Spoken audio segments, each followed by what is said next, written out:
реальных В условиях, горизонтали там так и делается, там за 4 миллиметра, правда.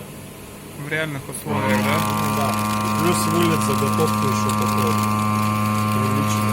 Ну, в принципе, пока нормально. Сейчас по 3 пойдем принести. А не, нормально. Много не переведу. Еще, говорит, из бочки может принести. Он говорит, всю бочку перетаскать хочет. Все круто. Приносит там обчистить.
Работает по подаче на режиме болезни.